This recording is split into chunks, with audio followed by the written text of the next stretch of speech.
ઉર્ધ્વતનમાં પછી કાંઈ યુઝ લખી દેવાનું કે જે આપણું બ્રાજક પિત્ત છે સ્કિન માટેનું એને સારું કરે છે અને આપણું કમ્પ્લેક્શન વધારે છે. અને અહીંયા આ એક મેઇન છે કે ઉત્સદન is indicated to enhance the beauty of females. આ જે ઉત્સદન છે ને એ ફિમેલ્સની બ્યુટી વધારવા માટેનું એક મસ્ત પાવડર મસાજ કીધેલું છે. તો આ ઉર્ધ્વતન પત્યું. ઉર્ધ્વતન પછી શું કીધું છે? તો સ્નાન.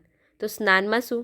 દીપનમ ઋષ્યમ આયુષ્યમ સ્નાનમ મૂર્જા બલપ્રદમ કંડુમલ શ્રમસ્વેદ તંદ્રાતુડદાહ પાપમજીત. એટલે એના એડવાન્ટેજ શું છે? તો દીપનમ એટલે આપણી ઇન્ક્રીઝ એપિટાઇટ, ભૂખ વધારે.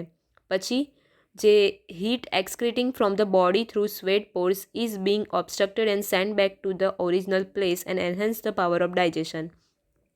તો એ કઈ રીતના ડાયજેશન વધારશે? તો જે આપણી બોડીની હીટ છે એ સ્વેટ પોરમાંથી બહાર નીકળશે ઓબ્સ્ટ્રક્ટેડ થયેલી, અને જે એના ઓરિજિનલ પ્લેસમાં હશે ત્યાં જશે. એના લીધે આપણું ડાયજેશનનું પાવર વધશે. પછી શું કીધું? કે વૃષ્યમ એટલે કે જે આપણું સેક્સ્યુઅલ વેગર છે એ વધારે, આયુષ્ય લાઈફ સ્પેન વધારશે. પછી સ્નાનથી ઉર્જા મળશે, ઇમ્પ્રૂવ્સ બોડી સ્ટ્રેન્થ એટલે આપણી સ્ટ્રેન્થ મળશે.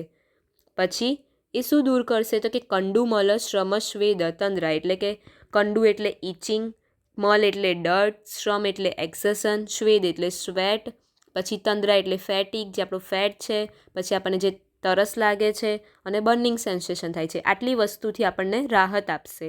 એટલે આ એના એડવાન્ટેજ થયા. પછી શું કીધું? કે normal bath with hot water give strength to the body but head bath decrease the strength of the hair follicles and eyes. આપણે નોર્મલી આપણી બોડીને ગરમ પાણીથી જ નાહવું જોઈએ, જે આપણા બોડીને સ્ટ્રેન્થ આપે છે. પણ માથું અને આંખોમાં આપણે ગરમ પાણીનો યુઝ ના કરવો જોઈએ. એ કોન્ટ્રા ઇન્ડિકેટેડ કીધેલું છે. તો ફૂલ બોડીએ ગરમ